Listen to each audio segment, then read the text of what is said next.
Hello and a very, very warm welcome to all my dear lovely students. I hope you all are doing absolutely fit and fine. तो वक्त आ गया है हमारी revision series को और आगे बढ़ा लेने का। तो आज एक लेसन होगा और एक पोएम होगी। लेसन कौन सा होगा? बचपन की वो बातें, वो रातें, वो मुस्कुराहट, वो सरसराहट, वो खुशी, वो आगे बढ़ने की उत्सुकता। यार बचपन के दिन तो बचपन के दिन है, nothing can replace it. We remember those days and feel nostalgic कि यार क्या कुछ करते थे हम बचपन में। तो ऐसे ही बचपन की कहानी माई चाइल्डहुड, एक लेसन होगा बेटा बिहाइव का जो आज हम करने वाले हैं, जिसका नाम है माई चाइल्डहुड। माई चाइल्डहुड किसका चाइल्डहुड होने वाला है? आई होप आप सभी जानते हो, है ना।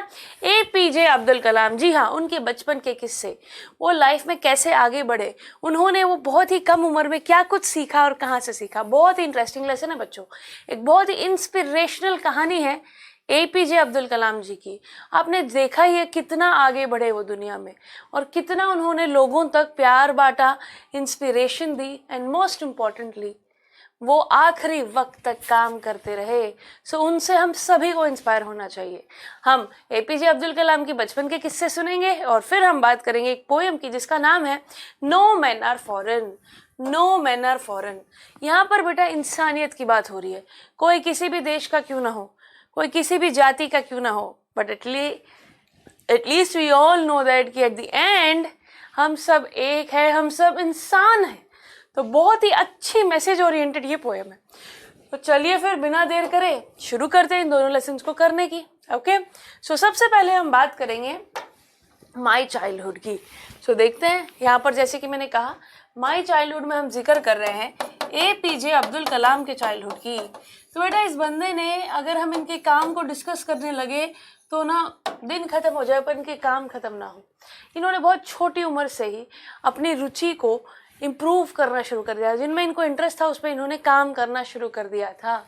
इग्नाइटेड माइंड्स जैसी बुक, विजन 2020, इन्होंने ऐसी किताबें लिखी हैं जो देश के यूथ में एक अजीब सी, एक बहुत ही ज़्यादा एक्साइटमेंट, एंथुसियास्टिक नेचर को डेवलप करती है ज़िंदगी में कुछ आगे करने की, अपने देश के लिए कुछ करने की। तो इन्होंने अपने देश के लिए बहुत कुछ किया है, राइट। सो चलिए जानते हैं कि इनकी बचपन की शुरुआत, उस टाइम पे क्या कुछ होता था इनके साथ, इनके दोस्त कौन थे, इनके पेरेंट्स कैसे थे, कैसे घर में रहते थे, क्या कुछ ये काम करते थे। Let's begin. Okay, so APJ Abdul Kalam ji के बारे में जानना शुरू करते हैं। तो जैसे कि मैंने कहा, ये जो लेसन है ना माई चाइल्डहुड, ये है APJ अब्दुल कलाम के बारे में और उनकी बायोग्राफी विंग्स ऑफ फायर में से उठाया हुआ है। कहाँ से? विंग्स ऑफ फायर, उन्होंने किताब लिखी थी बेटा, उसमें से ये पार्ट उठाया हुआ है उनकी बायोग्राफी में से, ठीक है। तो बहुत ही फेमस फिगर है डॉक्टर APJ अब्दुल कलाम, इनके बारे में हम जानेंगे यहाँ पर, doctor APJ Abdul Kalam. So my childhood story starts with a few instances of Kalam ji childhood. जैसे कि मैंने कहा, उनके बचपन के किस्से बताएगी हमें, ओके, और कैसे उनकी एक लॉन्ग एंड टफ जर्नी रही है। He had a long and a tough journey till he became a famous scientist. वो मिसाइल माइन ऑफ इंडिया भी कहलाए थे। मिसाइल मैन ऑफ इंडिया भी उनको बहुत बड़ा ये दर्जा दिया गया था। He was also known as the missile man of India. He was a scientist, okay, और एक बहुत ही सिंपल फैमिली से, ग्राउंड से जुड़े हुए इंसान थे और काफ़ी हाई मॉरल वैल्यूज़ थे उनके, उसूल सिद्धांत उनके काफ़ी हाई थे, okay. And Kalam talks about his family, siblings, friends who played an important role in reshaping his life and helping him become who he wanted to be. जैसे कि मैंने कहा, बचपन का बहुत इंपॉर्टेंट रोल होता है जैसे आप ज़िंदगी में आगे बनते हो। तो उस बचपन में जिन लोगों ने इनकी लाइफ में एक बहुत इंपॉर्टेंट रोल प्ले किया, इनके फ्यूचर में योगदान दिया, वो रीशेप जो किया उन्होंने, जो एक अलग तरह का इंसान निखर के आता है, वो तभी आता है जैसे हालातों में वो होता है, जैसे लोगों के साथ वो होता है। तो उन सभी चीज़ों के बारे में जिक्र है इस लेसन में, okay. So my childhood is a journey of APJ Abdul Kalam, okay. उनके बचपन के किस्से हमें पता चलेंगे। चलिए फिर, कंप्लीटली पूरी कहानी APJ अब्दुल कलाम के इर्द गिर्द रिवॉल्व हो रही है। वो एक मिडिल क्लास फैमिली में पैदा हुए थे, मिडिल क्लास मुस्लिम फैमिली में। Remember this point, he was born in a middle class Muslim family. भाई बहन की अगर बात करें तो he had 3 brothers and 1 sister. He had 3 brothers and 1 sister.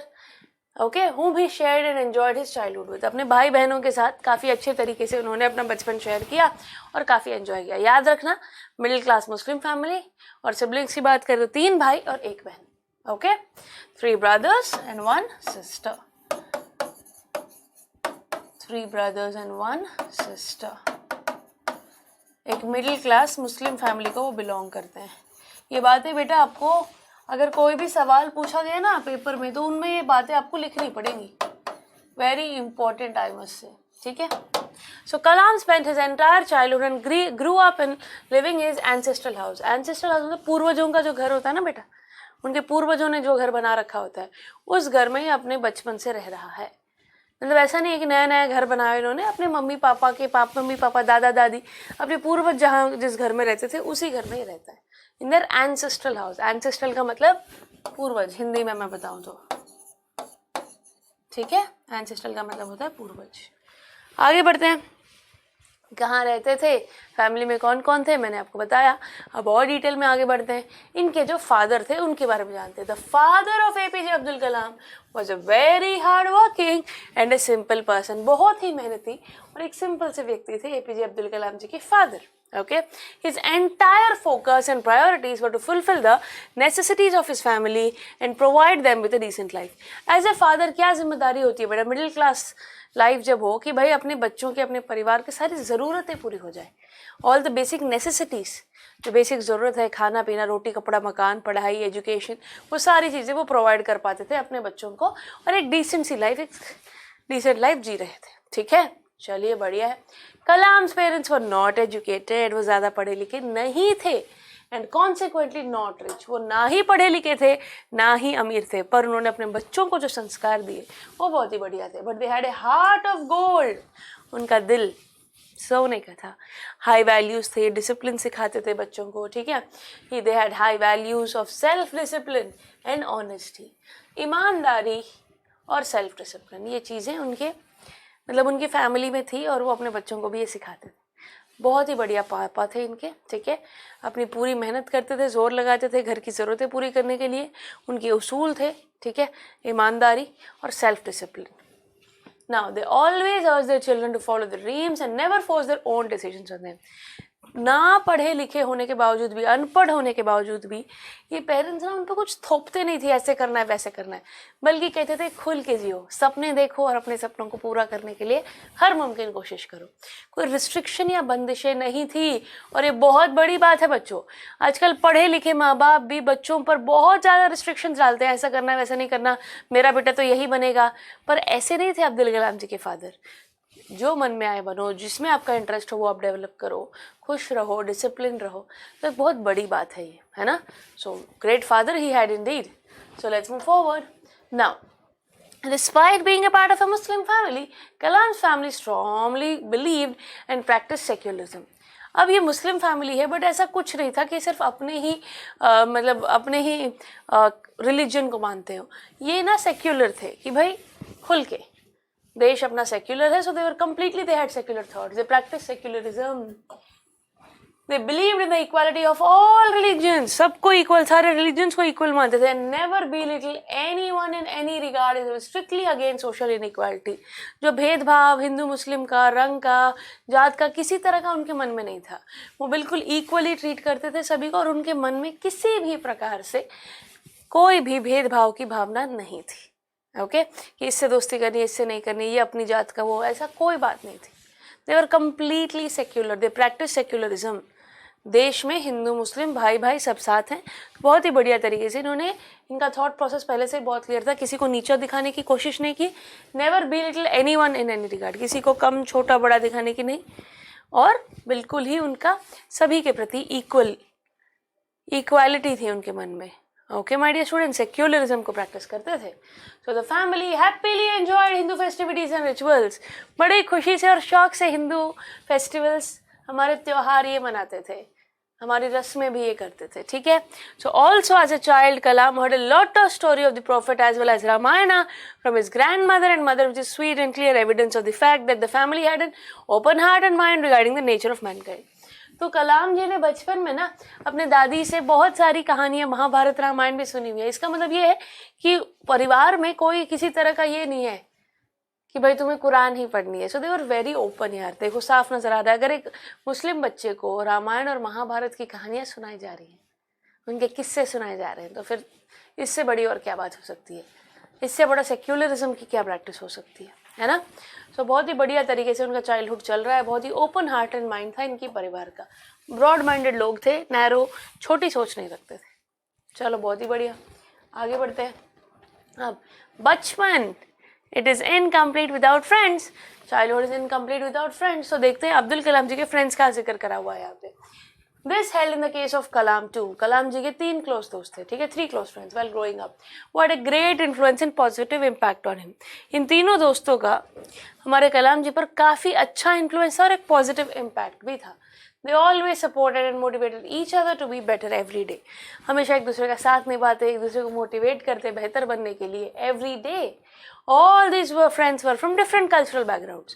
तो ये मुस्लिम थे, बाकी 3 दोस्त भी अलग अलग कल्चरल बैकग्राउंड के थे, ठीक है, ऐसा नहीं था कि सभी मुस्लिम थे, okay, but blended well with each other. अलग अलग कल्चरल बैकग्राउंड से होने के बावजूद भी इन्हें बहुत बढ़िया दोस्ती हुई थी, blended well with each other. बहुत ही बढ़िया, आगे बढ़ते हैं। There was no trace of racism और डिस्क्रिमिनेशन। अच्छे तरीके से ब्लेंड तभी कर पाएंगे जब किसी तरह की भेदभाव या मन में हीन भावना ना हो, और यही था, they didn't have any discrimination, कोई रेसिज्म पर कोई भेदभाव नहीं था, ठीक है, but just love and brotherhood among them, प्यार और भाईचारा था इन सभी दोस्तों में, ठीक है, इन सभी दोस्तों में सिर्फ प्यार और भाईचारा था। While growing up, a lot of layers get added on in everyone's life, which includes layers of responsibilities, decision, etc.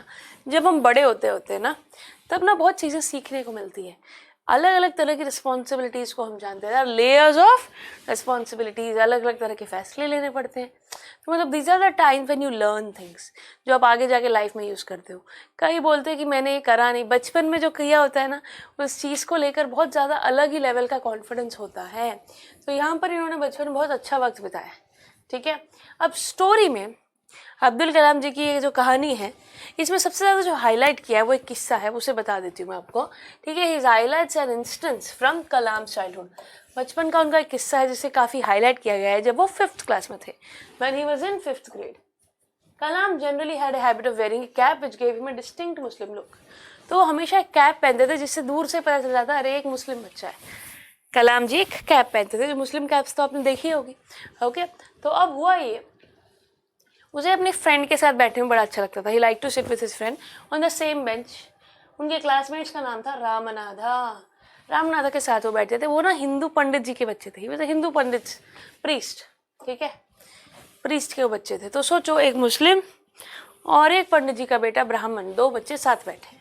अब हुआ ये, as children they both always felt happy sitting next to each other. बच्चों में किसी तरह का कोई भेदभाव नहीं था, काफ़ी खुशी खुशी वो दोनों साथ बैठते थे, okay. Now however there was a new teacher, उस स्कूल में, उस क्लास में एक नया टीचर आया, who showed signs of narrow mindedness and therefore couldn't tolerate this beautiful bond। एक टीचर आया जो कि बहुत ही छोटी सोच थी उनकी, और वो ना इस प्यारे से बॉन्ड को, इस दोस्ती को बर्दाश्त ही नहीं कर पाए। समझ रहे हो आप बेटा? वो कहने लगे कि भाई बेटा, मुस्लिम बच्चा जो अब्दुल कलाम जी था उनको पीछे हटाने लगे, बोले तुम लोग साथ में मत बैठो। एक प्यारी सी दोस्ती में उन्होंने बीच में खलल डाल दिया, मतलब अपनी सोच की वजह से, उनकी नैरो माइंडेडनेस की वजह से। अब होगा क्या? He made a deliberate attempt, उन्होंने काफ़ी जानबूझकर कलाम को दूर करने की कोशिश की पंडित जी के बेटे से, और कहा कि जाओ बैक बेंच पे जाके बैठ जाओ, ठीक है। So that the 2 friends could no longer sit together. उनको साथ में बिठाना नहीं चाहते थे, वो कभी आगे ना बैठे, इसलिए उन्होंने प्लेस चेंज कर दी। This instance broke down the hearts of Kalam and his friend Ramanatha. दोनों का ही दिल टूट गया, दोनों को ही बड़ा बुरा लगा यार, अरे यार ऐसे कैसे, बहुत बुरा लगा इन्हें। तो अब बुरा लगा तो अब होगा क्या आगे? हुआ ये, दोनों चले गए अपने घर और मम्मी पापा को बता दिया। Both the children informed their parents about the sad incident to which Ramanatha's father came to meet their teacher and asked them to stop spreading communal hatred and social inequality। Parents तक बात पहुंचते, वो पहुंच गए school, और उन्होंने कहा ये सोशल इनइक्वालिटी मत फैलाओ बच्चों के बीच में। टीचर की कंप्लेन कर दी, ऑब्वियसली गलत बात है ना यार। सो ही इवन डिमांडेड एन अपॉलॉजी, उन्होंने कहा कि माफ़ी मांगो, और इस केस में, ठीक है, and warned in case if the teacher refuses then he must quit. आप माफ़ी मांगो वरना आपको छोड़ के जाना पड़ेगा स्कूल, ऐसे नहीं कर सकते आप, भेदभाव नहीं फैला सकते बच्चों में, okay. So in response to this the teacher quickly made an apology. Teacher को नौकरी छोड़ने का डर था, तो इसीलिए उन्होंने माफ़ी मांग ली और अपने बिहेवियर को बिल्कुल जल्द से बदल दिया। तो बेटा बात ये है, डर क्योंकि टीचर थे, उनको ऐसा नहीं करना चाहिए था, बच्चों को गलत चीज़ नहीं सिखानी चाहिए ना। तो अगर खुद गलत है तो माफ़ी मांगो और आगे उसे रिपीट मत करो। वही किया इस टीचर ने भी, ओके। बट गलत बात थी कि एक हिंदू और एक मुस्लिम बच्चा है तो बच्चे ही सभी में इक्वली ट्रीट करना चाहिए सबको। आप कैसे किसी को हिंदू मुस्लिम के बेसिस पे ट्रीट करके उनका अलग कर सकते हो? और पेरेंट्स को पता चलता ही बचना ही था, हुड़दंग मच गया। मतलब टीचर को डांटने उसके पेरेंट्स पहुंच गए, रामनाथा के पेरेंट्स, और कहा कि नहीं ऐसा नहीं कर सकते। तो रामनाथा के फादर ने टीचर को डराया और बताया। अब ऐसा ही एक और इंसिडेंट था from Kalam childhood which never fails to touch the hearts of the people. तो एक इंसिडेंट ये था दोस्त के साथ, है ना, दोस्त के साथ कैसे बोला गया कि भाई नहीं तुझे यहाँ नहीं बैठना। और एक और इंसिडेंट है, बड़ा ही इंटरेस्टिंग सा इंसिडेंट है ये भी, जो दिलों को छू जाता है। बताती हूँ ये इंसिडेंट बचपन का उनका। There was an occasion where Abdul Kalam was invited by his science teacher and invited him to come home for dinner.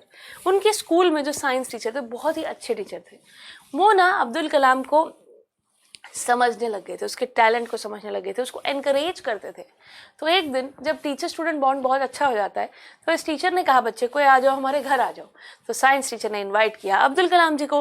Abdul Kalam जी खुशी खुशी पहुंच गए। अब जो पहुंचे तो उनके टीचर ने तो खुल के स्वागत किया, पर टीचर की जो वाइफ थी ना उनका मन नहीं माना। देखिए क्या हुआ, ठीक है। The wife of the science teacher was skeptical about her beliefs in religious segregation and was therefore reluctant to serve him food.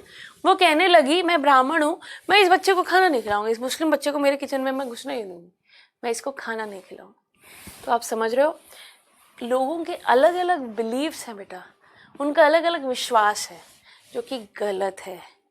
आप इंसान को इंसान की तरह ट्रीट करो। क्यों वो एक घर में पैदा होने से वो छोटा हो जाता है? बहुत गलत बात है ना यार, कैसे आप ऊंच नीच कर सकते हो? सो यहाँ पर बहुत ही बुरी तरीके से इस बच्चे को ट्रीट किया गया और बोला गया कि नहीं भाई मैं इसको मेरे घर में मेरे किचन में तो घुसने नहीं दूंगी। The science teacher loved Kalam immensely. वो इतना प्यार करते थे साइंस टीचर कलाम को, तो उनके मन में ऐसा कुछ था ही नहीं, उनके रिलीजन्स के प्रति उनके मन में कोई भी गलत विचार थे ही नहीं। बट देयरफॉर जब उनकी वाइफ ने मना कर दिया कि मैं इसको किचन में नहीं आने दूंगी, मैं इसको खाना नहीं खिलाऊंगी, देन देयरफॉर टीचर ने खुद सर्व किया। Therefore he decided to serve him dinner and sat beside him to eat his meal. उसके साथ बैठे और उसके साथ खाना खाया, उन्होंने खुद सर्व किया कलाम को। तो आप समझ रहे हो, ज़रूरी नहीं कि हर इंसान एक जैसा हो। जैसे साइंस टीचर थे वैसे उनकी वाइफ नहीं थी, और साइंस टीचर ने कितनी बढ़िया तरीके से प्यार से बच्चे को खाना सर्व किया, उसके साथ बैठकर खाया, ये बहुत बड़ी बात है। His wife observed all this from standing behind the door. वो ऐसे खड़े होकर पीछे से देख रही है, अरे मेरा पति नीचे बैठ गया, इसके साथ बैठ गया, मेरा पति इसको खाना सर्व कर रहा है, तो देख रही है दूर से। This melted her heart. ये देख के उसका दिल पिघल गया। And gradually changed her. धीरे धीरे वो भी बदल गई। क्या होता है ना बेटा, नफरत को नफरत से नहीं प्यार से जीता जा सकता है, और यही हुआ यहाँ पर भी। आप अचानक से अगर किसी को फोर्स करोगे तो नहीं मानेंगे, पर अगर उन्हें उनके हाल पे छोड़ दिया जाए और उन्हें अपने आप समझ आए, रियलाइज कराया जाए, तब बात बन जाती है बच्चों। और वही हुआ यहाँ पर। The wife of the science teacher changed, और फिर अगली बार जब वो खाना खाने आए, she served with him the meal but from the kitchen. अगली बार उसने खुद खाना खिलाया साइंस टीचर की वाइफ ने। The science teacher was happy that his wife thought process changed at least bit by bit. Science teacher खुश थे कि धीरे धीरे उसका दिमाग का जो ख्याल है वो चेंज हो रहा है अपनी वाइफ के लिए। वो खुश था कि वो धीरे धीरे बदल रही है, उसने घर आने दिया, है ना। तो आप समझ रहे हो बेटा, बदलाव ज़रूरी है और धीरे धीरे वो ला सकते हैं हम। हाँ, पर हमें ऊंचा सोचना होगा, छोटा और नीचा नहीं। तो साइंस टीचर जितना अच्छा सोचते थे, उस वजह से हुआ यही कि बड़े ही आराम से फिर उस बच्चे को उसके घर में एंट्री मिलने लगी और खाना वाना सर्व होने लगा। ठीक है, आगे बढ़ते हैं। By the time the second world war ended, Kalam had grown up. तो कलाम सेकेंड वर्ल्ड वॉर के एंड तक बड़े होने लग गए थे, और तब क्या हुआ, his upbringing came to end. अब वो छोटे बच्चे नहीं रहे। He went out for his further study in Ramanathapuram upon receiving permission from his parents. अब उनके पेरेंट्स से परमिशन लेकर वो आगे पढ़ने के लिए बड़ी जगह चले गए। इस जगह से छोड़ के, रामेश्वरम को छोड़ के वो रामनाथपुरम चले गए। Although he was one of the most lovable children of the family. बच्चा पढ़ाई के लिए दूर गया, इसका मतलब ये थोड़ी कि माँ बाप से दूर गया, परिवार का बहुत ही प्यारा बच्चा था, very lovable person of the family. At some point in his life his parents had to be strong to let him go and live his dreams. कभी ना कभी उसको आगे बढ़ना था, अपने सपने पूरे करने थे, निकलना था इस, मतलब यू कांट बी ए कुएं का मेंढक, right? You have to explore the world. आप मम्मी पापा से प्यार करते हो, बट इसका मतलब ये थोड़ी कि आप अपने सपनों में कैद मतलब रह जाओ. आपको पूरे करने हैं ना उन्हें, तो आप बंदिशों में नहीं रह सकते. और माँ बाप बड़े समझदार थे, उस बच्चे को आगे बढ़ने का उन्होंने मौका दिया. समझ रहे हैं बेटा हम बात को? यस. तो बहुत ही बढ़िया तरीके से कलाम जी के बारे में हमें बताया गया है. कलाम्स लाइफ जिनकी वजह से शेप हुई बता देती हूँ मैं. Friendship was growing up in Rameswaram. उनके जो दोस्त थे ना रामेश्वरम में, उनके नाम बता देती हूँ. रामनाथ शास्त्री, अरविंदन एंड शिव प्रकाशन. ये वो 3 दोस्त थे जो इनके साथ पढ़ते थे. All were from traditional Hindu ब्राह्मण हाउस होल्ड्स. कहाँ के बच्चे थे ये? हिंदू ब्राह्मण बच्चे थे. इसके काफ़ी क्लोजेस्ट दोस्त थे. And they never had discrimination. अपने रिलीजन और कास्ट के बीच में कोई डिस्क्रिमिनेशन कभी नहीं था. He and his paths pursued different career paths as a grew older. बड़े होके अलग अलग करियर पाथ इन्होंने चुना था. ठीक है. हमारे अब्दुल कलाम जी जो रामेश्वरम के थे, ठीक है, उनका जो दोस्त था ना रामनाथ शास्त्री के जो पापा, वो पंडित जी थे रामेश्वरम टेम्पल में. अरविंदर, ठीक है, तो Ramnath Shastri became a priest. वो भी आगे जाकर इनके दोस्त भी वहाँ पर उस टेम्पल में प्रीस्ट बने. और अरविंदन की बात करें, he started A company arranging transportation for pilgrims. उन्होंने कंपनी शुरू करी जहाँ यात्री जो आते हैं उनके लिए ट्रांसपोर्टेशन का बंदोबस्त करते हुए. एंड शिव प्रकाशन ने केटरिंग बिजनेस स्टार्ट किया है फॉर दी सदर्न रेलवे. तो तीनों अलग अलग फील्ड में चले गए. काफ़ी क्लोज ये दोस्त थे. तो ये दोस्तों के नाम याद रखना बेटा. तो आप उनको स्कूल के बचपन के जब किस्से की बात हो, दोस्तों की बात हो, तो ये 3 दोस्त बड़े होकर इन्होंने क्या किया. हमारे अब्दुल कलाम जी तो साइंटिस्ट बने, मिसाइल मैन ऑफ इंडिया बने, प्रेसिडेंट बने. सो उनके तो सक्सेस के किस्से ही बहुत ज़्यादा है ना. सो ये मेन चीज़ें आपको पता होनी चाहिए बेटा. स्कूल के टीचर का जिक्र, 5th क्लास वाले टीचर का जिक्र पता होना चाहिए. और वो जो साइंस टीचर थे जिन्होंने उनको सपोर्ट किया, उनको इनकरेज किया, उसको घर बुलाकर खाना खिलाया, उसके टैलेंट को वो जानते थे और वो चाहते थे कि बच्चा आगे बढ़े और सीखे चीज़ों को. रामनाथपुरम भेजने में उनका भी काफ़ी हाथ था. काफ़ी बड़ा इम्पैक्ट छोड़ा था उनके साइंस टीचर ने अब्दुल कलाम जी पर. और इसके पेरेंट्स भी सेक्युलर फीलिंग रखते थे, भेदभाव नहीं करते थे. बहुत बड़ी बात है ना. बहुत कम उम्र में इन्होंने मेहनत करना और काम करना शुरू कर दिया था. ओके. अब्दुल कलाम जी ने रिश्तेदारों के थ्रू मदद करते हुए, ठीक है, न्यूज़पेपर बांटते हुए बहुत सारे इन्होंने ऑड वर्क्स किए. तो चलिए, बेसिक ओवरऑल आइडिया इनके बचपन का हमें मिल गया है, हमें पता चल गया है. अब कुछ ज़रूरी बातें और डिस्कस कर लेते हैं. हम बात करेंगे कि कैसे जो अब्दुल कलाम जी है उनके पेरेंट्स के बारे में इंपॉर्टेंट बातें क्या है जो पेपर में लिखनी पड़ेगी. The author described his father. तो अब्दुल कलाम जी के जो फादर थे उनके बारे में बोला गया था कि वो काफ़ी स्मार्ट एंड जेनरस थे. ठीक है. He lacked both formal education and wealth. उनके पास पैसों की भी कमी थी और पढ़ाई की भी, बट फिर भी he was a man who exuded confidence. वो कॉन्फिडेंट थे, विजडम उनमें थी, वो वाइज इंसान थे. ठीक है. उसने ना कभी भी बेमतलब के पैसों पर खर्चा नहीं किया अदर कंफर्ट्स एंड लग्जरी के लिए. सिर्फ ज़रूरत की चीज़ों पर उन्होंने बेसिक नेसेसिटीज अपने बच्चों की पूरी करी, अपना बेस्ट दिया, क्योंकि एक मिडिल क्लास फैमिली को बिलोंग करते थे और काफ़ी डिसेंट व्यक्ति थी. तो पापा के बारे में ये बात आपको पता होना चाहिए. मदर की बात करें तो बड़ी ही नेक व्यक्ति थी. She was a Nobel woman with a good heart. बहुत ही बड़ा दिल था उनका इतना बड़ा दिल था. और वो आप जानना चाहो तो कैसे जानोगे, वो ना बहुत सारे लोगों को खाना खिलाती थी. आजकल के ज़माने में जो सिर्फ अपना अपना सोचते हैं, अपने परिवार का सोचते हैं, उस युग में ये लेडी वो अपने घर में बहुत सारे लोगों को, एक ग्रुप ऑफ पीपल को खाना खिलाती थी. She possessed all the characteristics of A traditional Indian mother. एक इंडियन मदर कैसी होती है वैसी ही ये थी, सारी कैरेक्टरिस्टिक्स उनमें थी वो. ठीक है. और वो बहुत ही बढ़िया नेक दिल की थी. और यही नेक दिली उन्होंने, अब्दुल कलाम जी ने शायद अपनी माँ से ही मिली उन्हें, कि वो लोगों के लिए निस्वार्थ काम करती थी. ओके. सो इनके मदर के बारे में उन्होंने जाना. और जो हमारे मतलब Abdul Kalam ji, he was born in a Tamil family, middle class Tamil family में, मुस्लिम फैमिली में उनका जन्म हुआ था. ठीक है.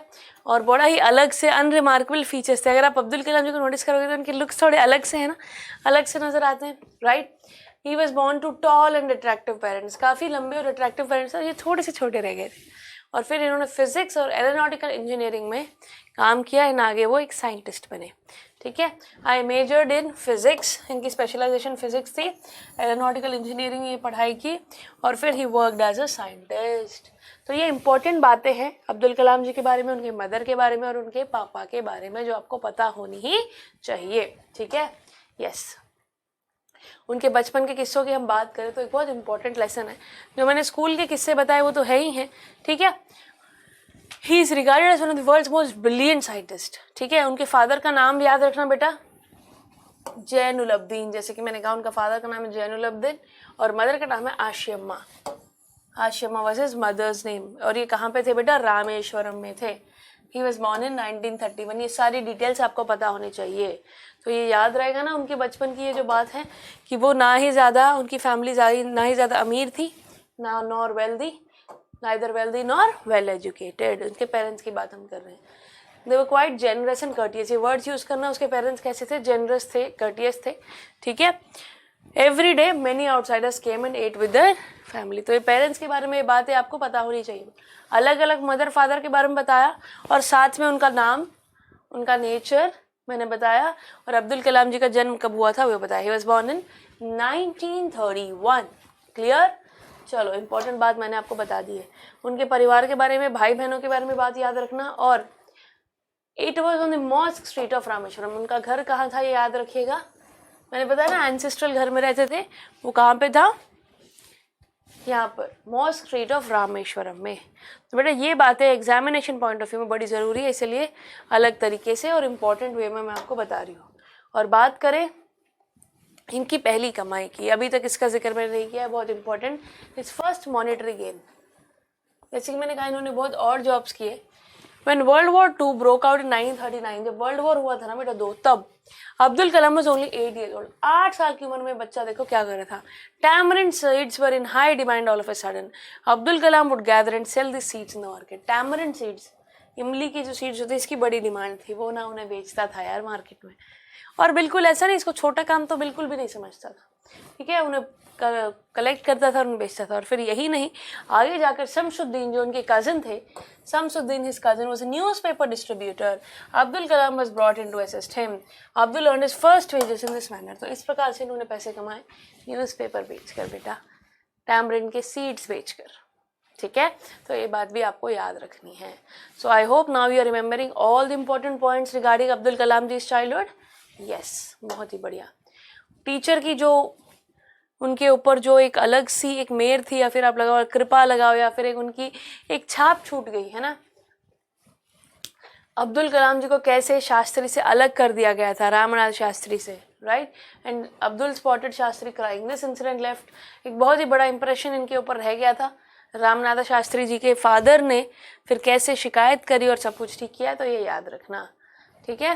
टीचर्स एक्शंस ने काफ़ी, और ये कब की बात है बेटा? ये कब की बात है बेटा? जब ये थे 5th ग्रेड में। कब थे? 5th ग्रेड में। जब ये 5th ग्रेड में थे तो दोनों बच्चों के साथ रामनाथ शास्त्री और अब्दुल कलाम जी के साथ ये इंसिडेंट हुआ था कि टीचर ने अब्दुल कलाम जी को पीछे भेज दिया था, पीछे वाली बेंच में, और शास्त्री रोने लग गया था। उसे बहुत बुरा लग गया था। फिर घर जाके बताया, फिर रामनाथ शास्त्री के पापा ने क्लास लगाई टीचर की। तो ये बात हमें पता ही है, ठीक है। साइंस टीचर का जो मैंने जिक्र किया था, उनका क्या नाम था? उनका नाम था बेटा शिव सुब्रमण्य अय्यर। क्या नाम था? शिव सुब्रमण्यम अय्यर। अब्दुल कलाम जी के साइंस टीचर थे ये, वो भी ब्राह्मण थे, और उनकी बीवी जो थी वो कंजर्वेटिव ख्यालों की थी, है ना। सो उन्होंने बहुत कोशिश की और धीरे धीरे वो बैरियर टूटे भी, जब उन्होंने अब्दुल कलाम को अपने घर खाने पे बुलाया था तब, ठीक है। His wife refuse to serve Abdul, but Shiv Subramanya Iyer ji ने खुद सर्व किया। He took a seat next to him and began eating his lunch. Abdul फिर अगले वीकेंड पे दोबारा बुलाया गया उसके टीचर पर, and Abdul was taken inside the kitchen and served food by his wife. पहले जब बुलाया था टीचर ने, तब उनकी वाइफ बिल्कुल सपोर्टिव नहीं थी, बट अगले हफ्ते दोबारा बुलाया गया और वाइफ बना के किचन में बुला के बिठा के खाना खिलाया था। सो हेंस देखा कितना बदलाव आया।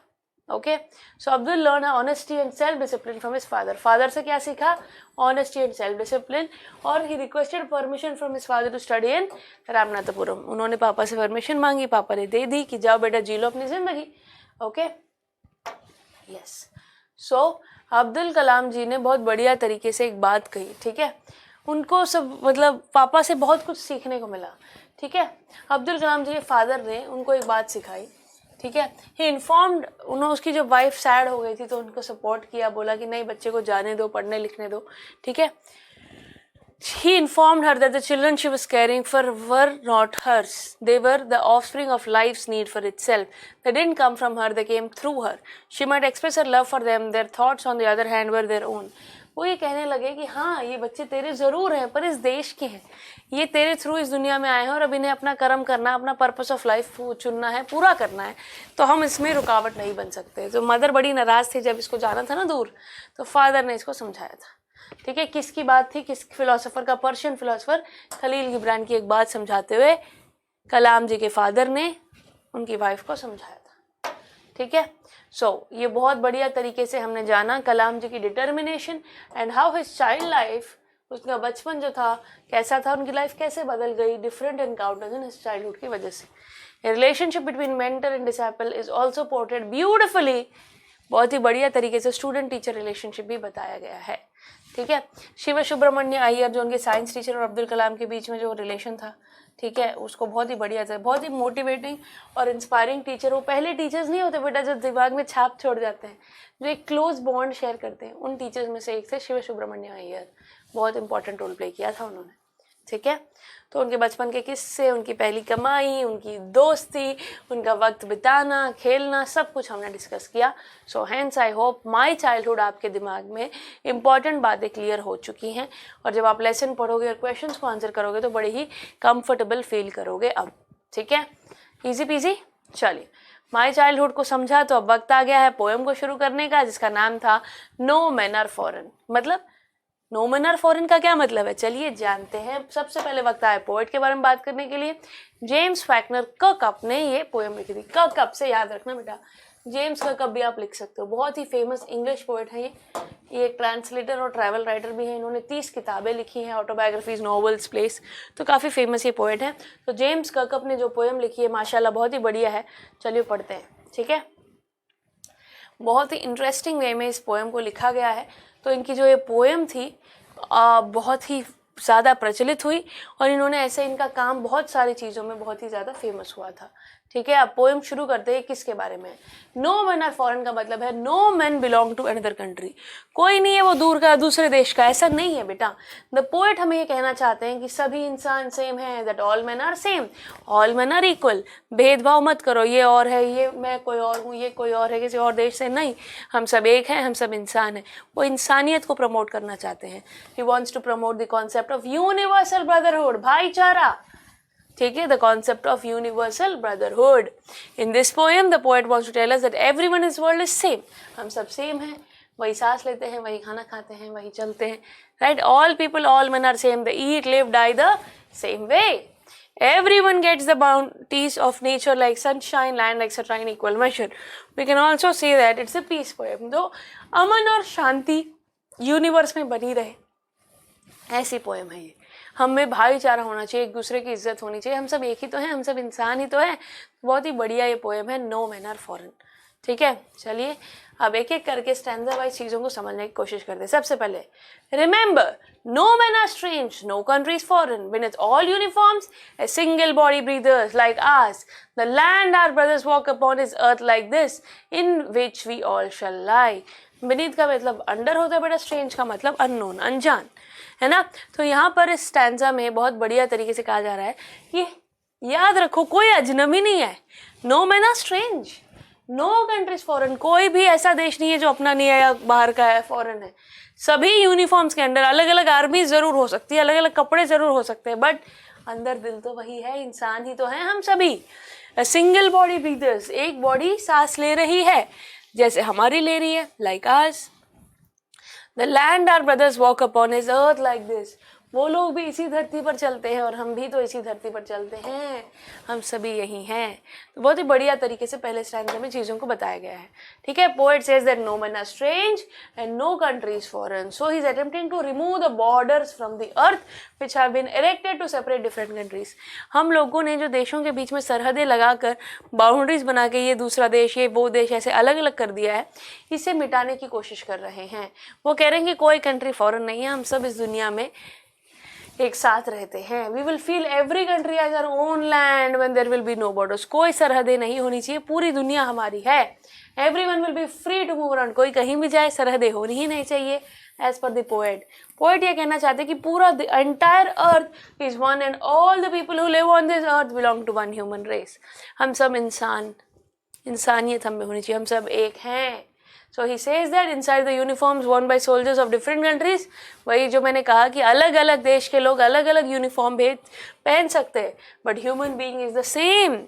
God has made all of us in a similar way. हम सबको एक जैसा बनाया है, भगवान ने बनाया है ना, बिल्कुल बनाया। तो हम सब एक हैं, हम एक ही तरह सांस लेते हैं। ओके हम सभी भाई हैं, soldiers are our brothers.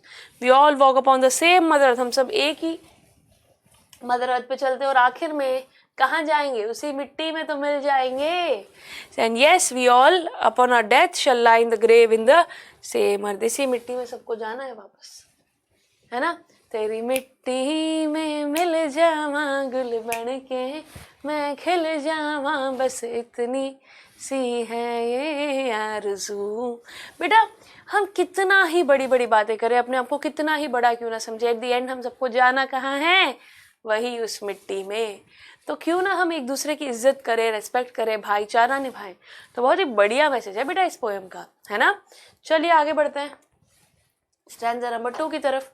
They too, aware of sun and air and water, are fed by peaceful harvest, by war's long winter starved. Their hands are ours, and in their lines we read a labor not different from our own. वो मतलब यही बात बताना चाह रहे हैं कि वो हमसे अलग नहीं है, वो हम जैसे ही लोग हैं, हम सब एक हैं। वही खाना खाते हैं, वही काम करते हैं, लेबर मतलब रहने के लिए, जिंदा रहने के लिए, खाने के लिए हम मेहनत करते हैं, फसल उगाते हैं, है ना। उनके हाथ हमारे हाथ है, समझो आप। And in their lines we read a labour not different from our own. मतलब वो भी मेहनत कर रहे हैं और हम भी मेहनत कर रहे हैं जिंदगी जीने के लिए।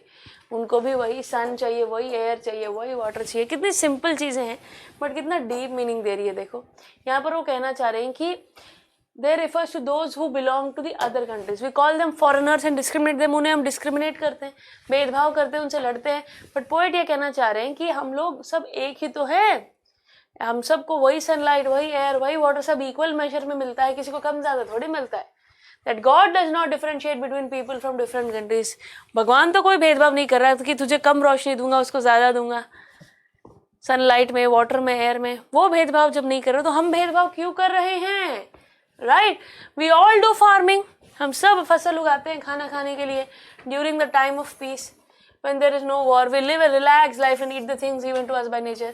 कुदरत ने जो हमें दिया है, जब ये लड़ाई वड़ाई नहीं होती, अपना बढ़िया कमा के खाते हैं यार, मेहनत करके। और ये भी कहते हैं जब हम सभी मिलकर वॉर के समय, मुश्किल वक्त में जब लड़ाई युद्ध होता है, तब सब भूखे मरते हैं सर्दियों में, है ना। तो सबके लिए सेम ही तो है।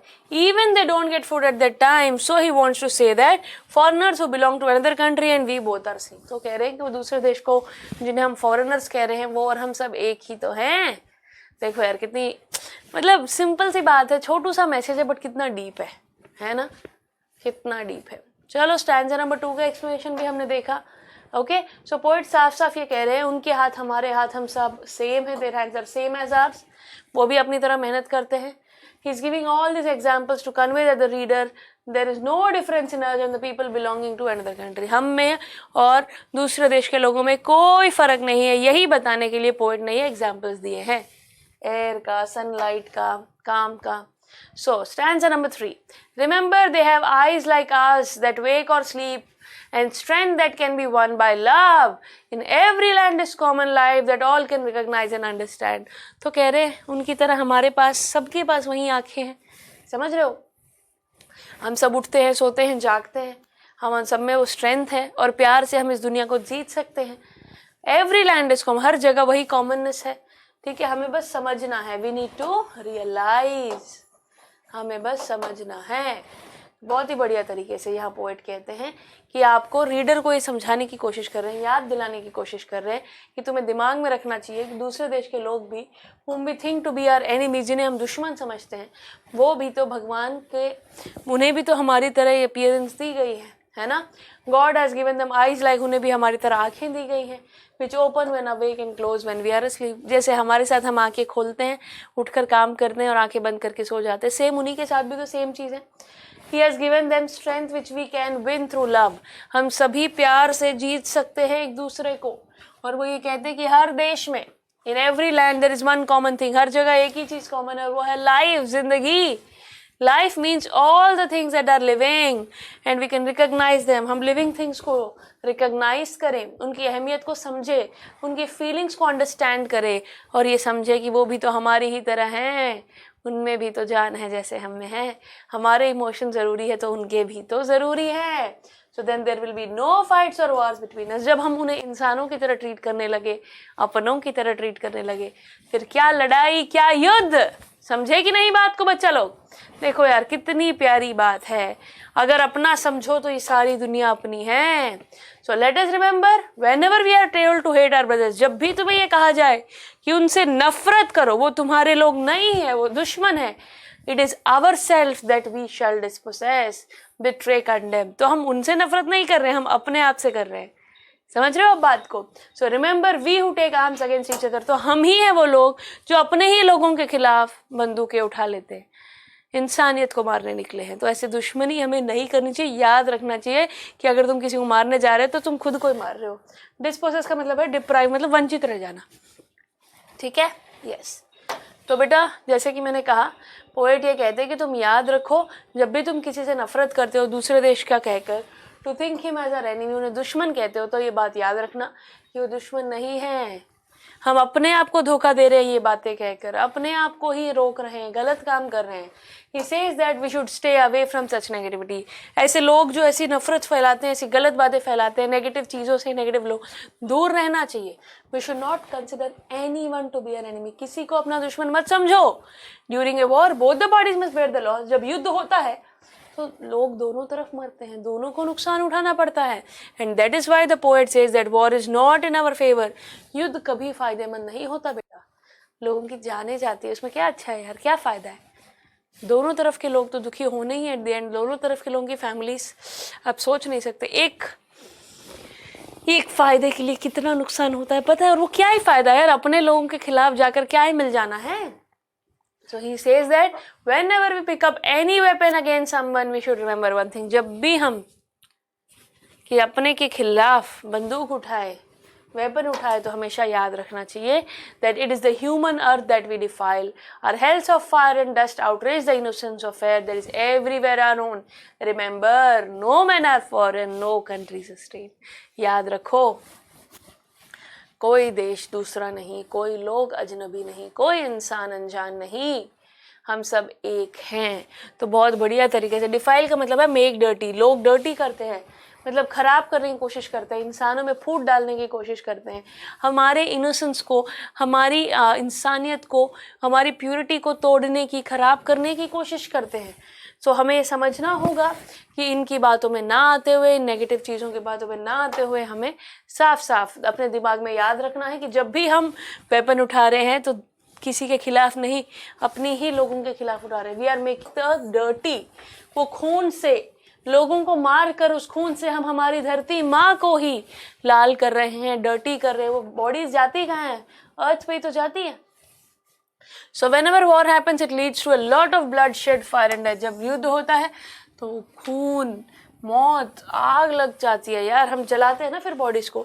These dead bodies accumulate on the earth and makes it impure। उस पाक धरती को हम मैला कर देते हैं, right?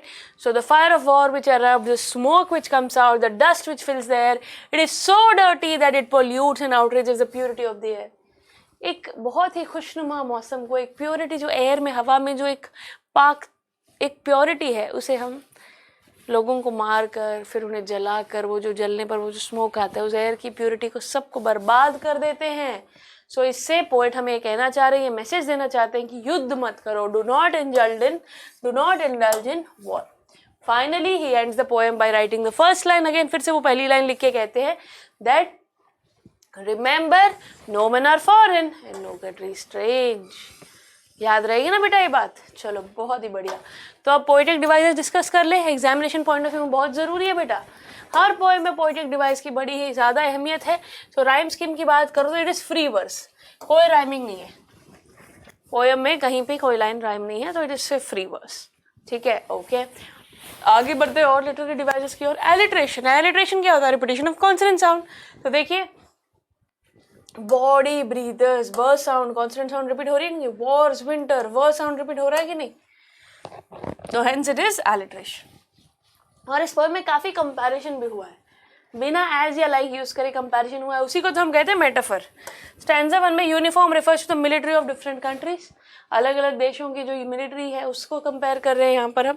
Stanza 2, wars time is compare to the winter season, उस बुरे वक्त को, वॉर टाइम को, युद्ध के वक्त को विंटर सीजन से कंपेयर किया गया है कि हम युद्ध के वक्त हम सभी सफ़र करते हैं, तकलीफ पाते हैं, है ना, तो this is compare to winter season.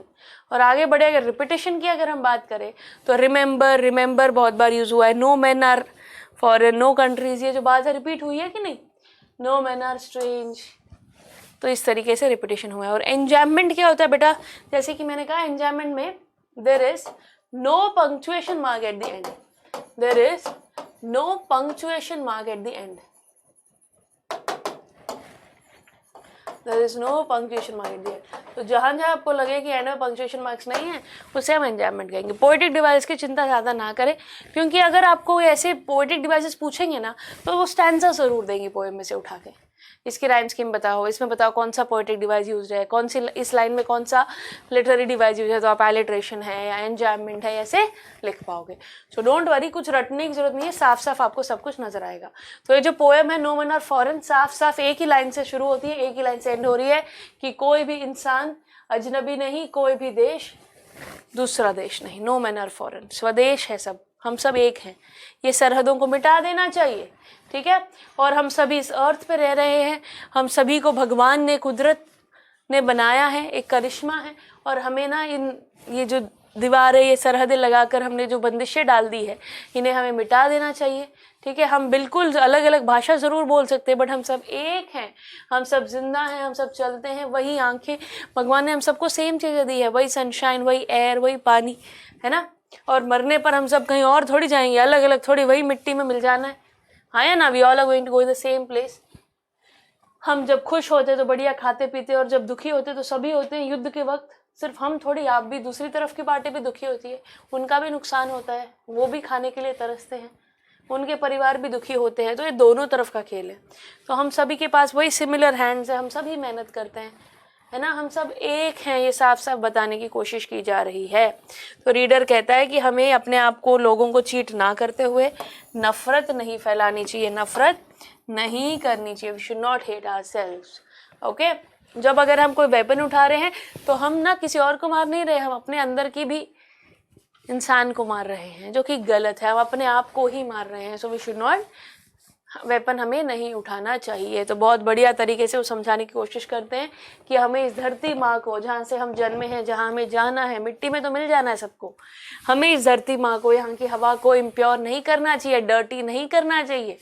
जब हम युद्ध करते हैं तो लोग मरते हैं, तो नुकसान जब होता है तो बॉडीज अर्थ को तो डर्टी कर रही है, फिर उन्हें जलाया जाता है, वो एयर में जो डस्ट, वो अपना स्मोक की वजह से जो वो होता है ना, तो हर तरीके से हम अर्थ को डर्टी कर देते हैं। तो ऐसा हमें नहीं करना चाहिए, हम सब एक हैं और हमें एक साथ रहना चाहिए, और इन बंदिशों से दूर हमें रहना चाहिए।